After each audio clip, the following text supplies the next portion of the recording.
My name is Michael Bennett, and I'm 45 years old. Until 10 months ago, I thought I had it all figured out. I worked as a construction project manager in Orlando, Florida, pulling in a steady $85,000 a year. Nothing fancy, but enough to keep my wife, Emily, and me comfortable in our modest three-bedroom house on Maple Street in College Park.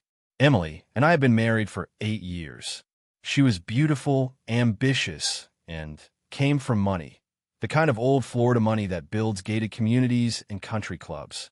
Her family, the Thompsons, never thought I was good enough for their precious daughter.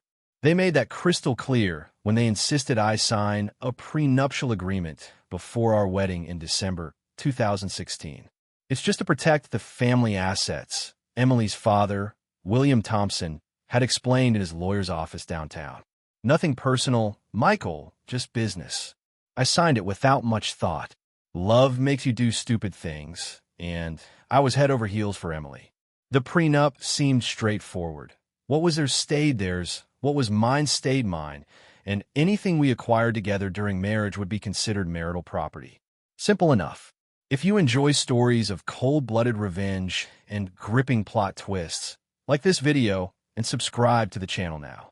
There are brand new, unreleased stories here every day, each one more intense than the last. For 8 years, our marriage was solid.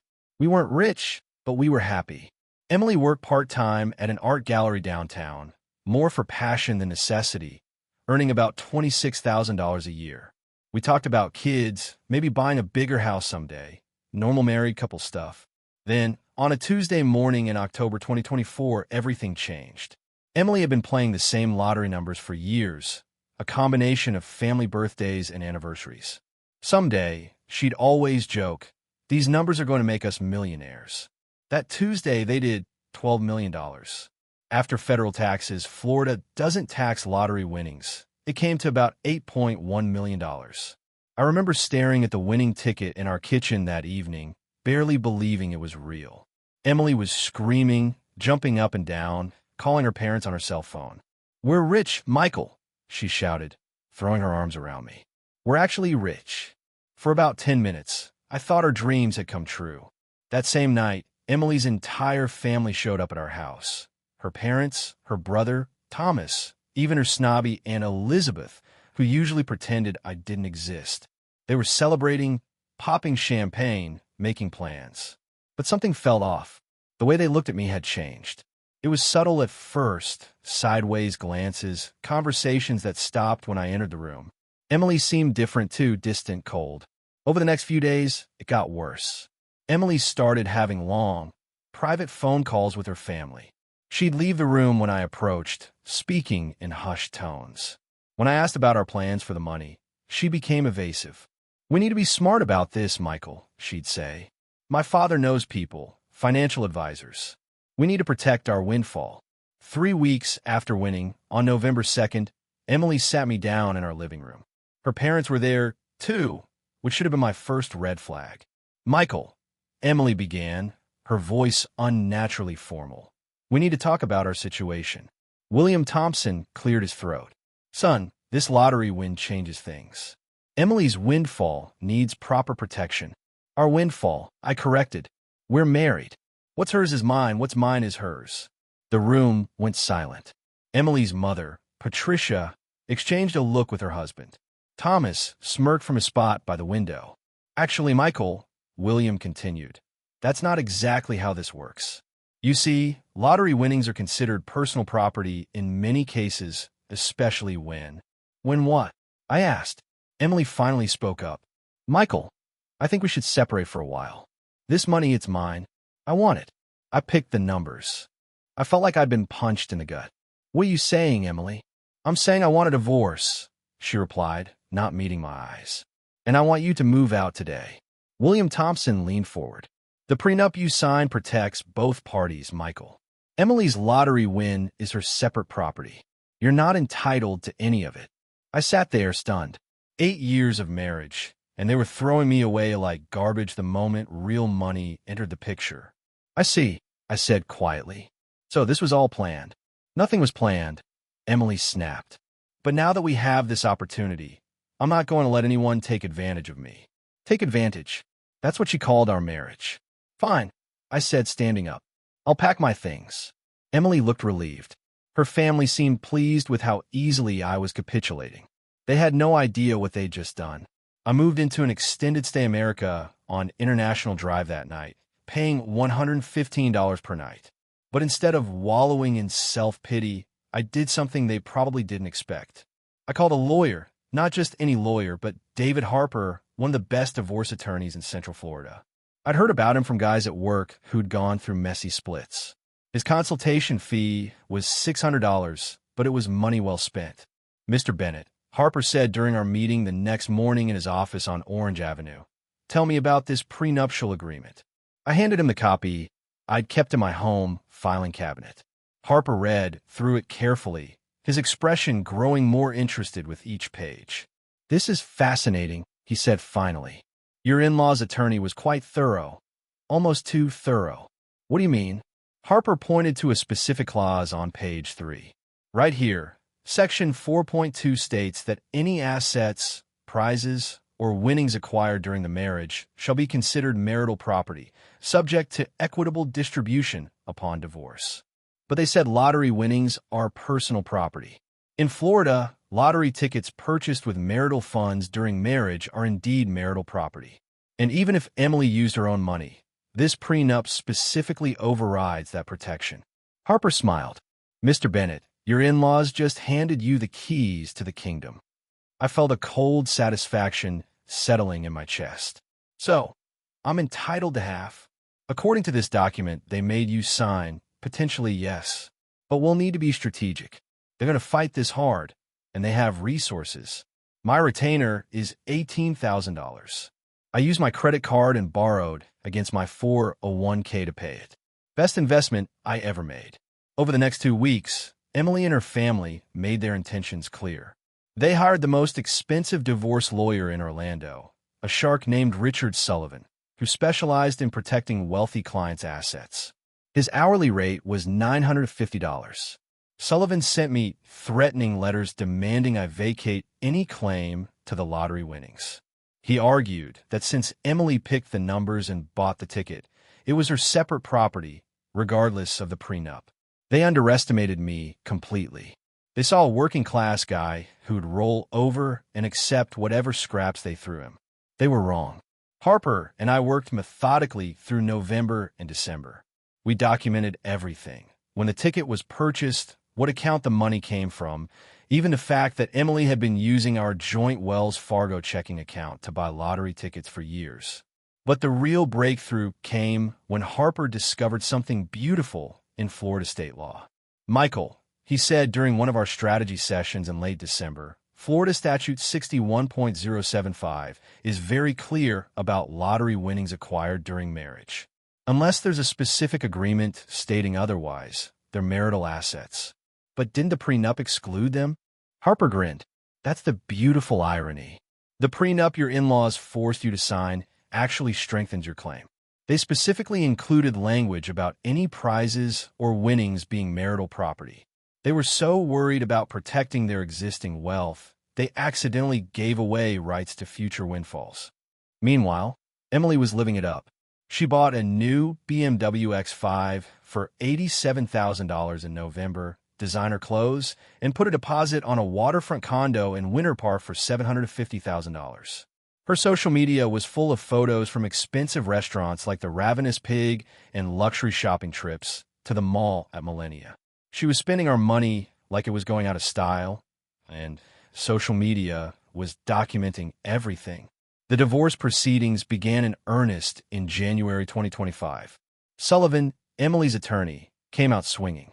He filed motions to dismiss my claims, arguing that I was a gold digger trying to exploit a legal loophole. During our first court appearance at the Orange County Courthouse on January 15th, Sullivan was cocky. He strutted around in his $2,000 Armani suit, making snide comments about opportunistic spouses to anyone who'd listen. "Your Honor," Sullivan argued, "Mr. Bennett is attempting to claim half of winnings that his estranged wife earned through her own luck and intuition. The lottery ticket was purchased with Mrs. Bennett's personal funds. using numbers she selected based on her family's significant dates. This is clearly separate property. Judge Patricia Henderson listened patiently. She was known for being thorough and fair, with 18 years on the bench in family court. Harper stood up for our response. Your Honor, Florida law is clear on this matter. But more importantly, the prenuptial agreement that Mr. Sullivan's clients insisted upon specifically states that any prizes or winnings acquired during marriage are marital property. Sullivan scoffed. That clause was intended to cover things like small casino winnings or raffle prizes, not a $12 million lottery jackpot. The document says, any prizes or winnings, Your Honor, Harper replied calmly. It doesn't specify an amount limit. Judge Henderson requested copies of all documents. The hearing was adjourned for 2 weeks to allow her time to review everything. Emily was furious. I heard through mutual friends that she'd been screaming at her parents, blaming them for the prenup language. The Thompson family was starting to panic. They tried to settle out of court in early February. William Thompson called me directly on my cell phone, something he'd never done in 8 years of marriage. Michael, let's be reasonable here, he said. We'll offer you $1.2 million to walk away clean. That's more money than you've ever seen. I'll think about it, I replied, though I'd already made up my mind. 2 days later, Emily herself showed up at my extended stay motel room. She looked different, tired, stressed. The constant partying was taking its toll. Michael, please, she begged. We can work this out. I was scared, okay? The money, it overwhelmed me. My family got in my head. Scared of what, Emily? Sharing our good fortune. I'll give you $3.2 million, she said desperately. $3.2 million, Michael. We can both start fresh. I looked at my wife of 8 years, this woman I'd once loved completely, and felt nothing but pity. It was never about the money, Emily. It was about respect. She left crying. I almost felt sorry for her. Almost.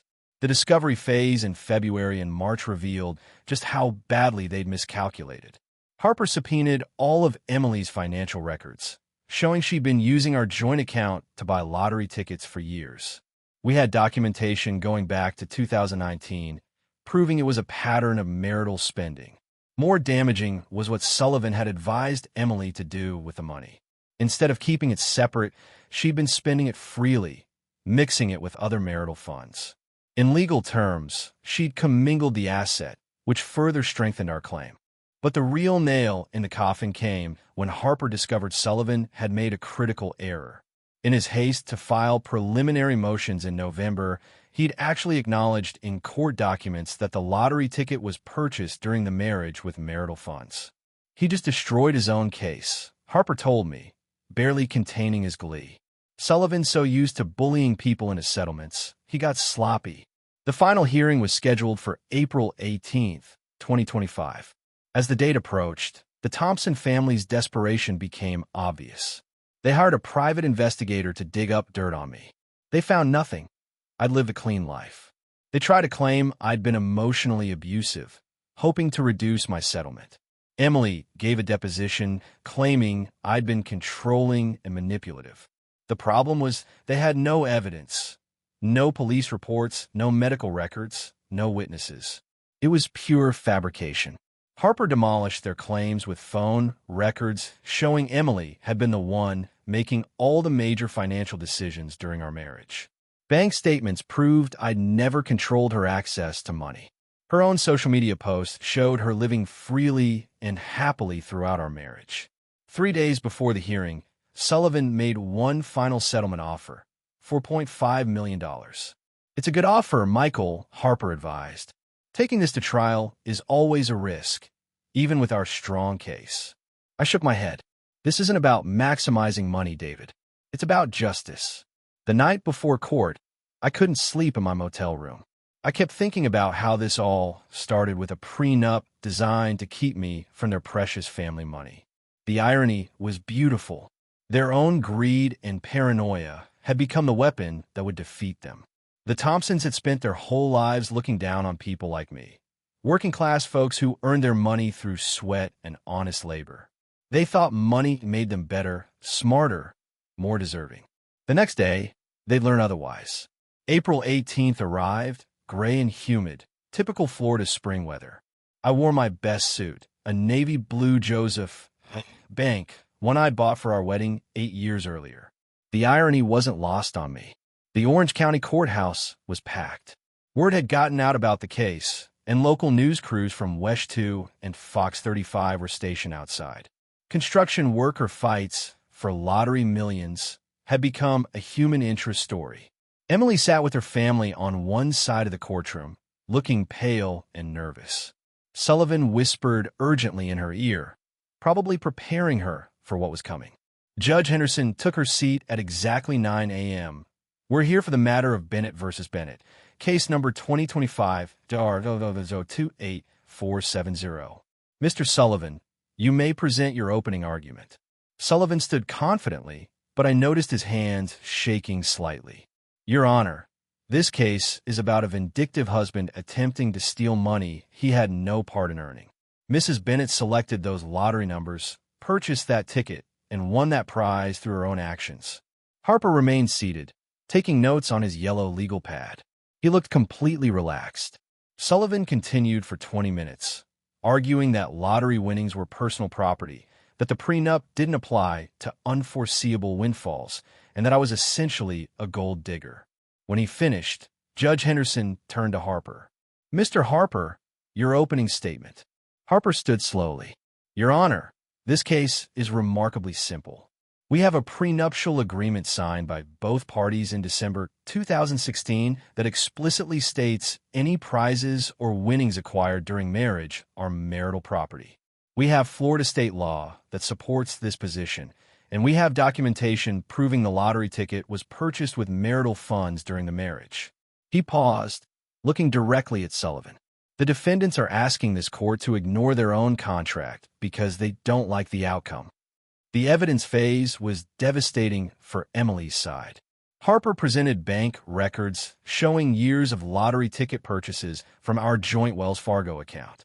He showed how Emily had commingled the lottery winnings with other marital assets.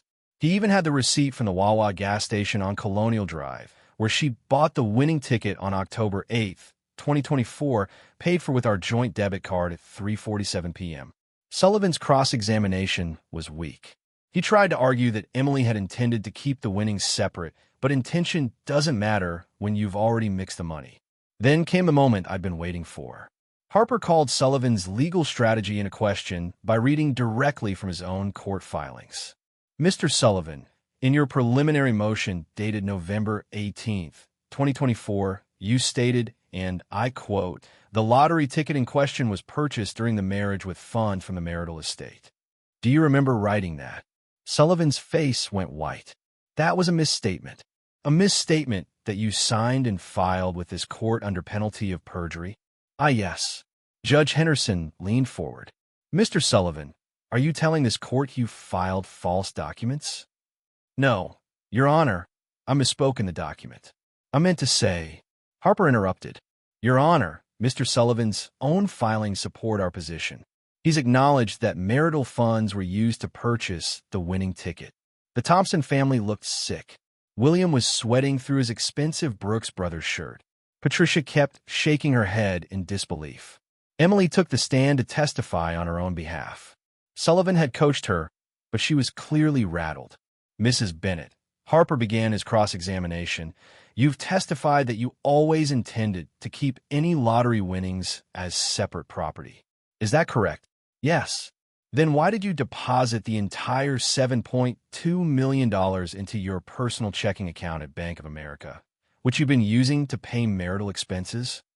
Emily stammered. I needed somewhere to put it. You have a separate account at SunTrust Bank, correct? An account your husband has never accessed. Yes, but an account with over $63,000 in it, correct? Yes. So, you had somewhere to keep the money separate, but you chose not to. Instead, you mixed it with marital funds and began spending it freely, correct? Emily looked at Sullivan desperately, but he couldn't help her. I guess so. Harper pulled out her BMW purchase agreement from Bickle BMW. You bought this car on November 15th, 2024, 5 days after depositing the lottery winnings, correct? Yes. For $87,000? Yes. Using lottery money? Yes. Did you consult with your husband about this major purchase? We were separated. Ma'am, you didn't file for divorce until November 20th, 2024. You were still legally married when you bought this car. So, I'll ask again. Did you discuss this purchase with your husband? No. Judge Henderson recessed for lunch at 12:30 p.m. In the hallway, William Thompson approached me one final time. Michael, this is madness. We'll appeal whatever decision she makes. This could drag on for years. That's your choice, William, I said, but I've got time and a good lawyer.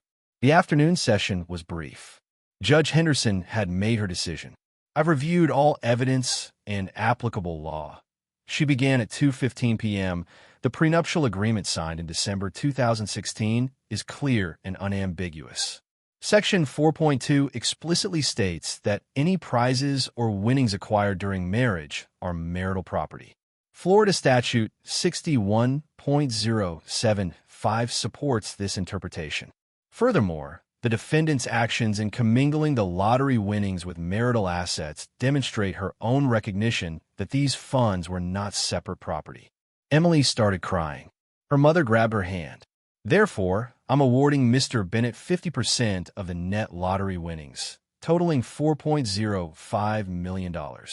Mrs. Bennett, you have 60 days to liquidate assets, if necessary, to meet this obligation. The gavel came down with a satisfying thud at 2:22 p.m. Outside the courthouse, reporters shouted questions. I ignored them all except one from Channel 9. Mr. Bennett, how does it feel to win? I thought about that for a moment. Justice always feels good. 2 months later, in June 2025, I used part of my settlement to buy a small construction company from a retiring contractor. Today, Bennett Construction employs 38 people and specializes in affordable housing throughout Central Florida. Emily had to sell her BMW, return the deposit on her Winter Park condo, and liquidate most of her designer purchases to pay me. Last I heard, she was working at her father's real estate office in Winter Garden, earning $42,000 a year. The Thompson family never spoke to me again, which was fine by me. They'd shown their true colors when they thought they could throw me away like garbage. Sometimes the best revenge isn't revenge at all. Sometimes it's just letting people face the consequences of their own greed and stupidity. They created the weapon that destroyed them. I just had the dignity to use it. If you enjoyed this story, like this video and leave a comment telling me what you thought. And if you're not already subscribed to the channel, please subscribe and hit the notification bell to get alerts for new stories like this one. Thanks for watching, and I'll see you next time.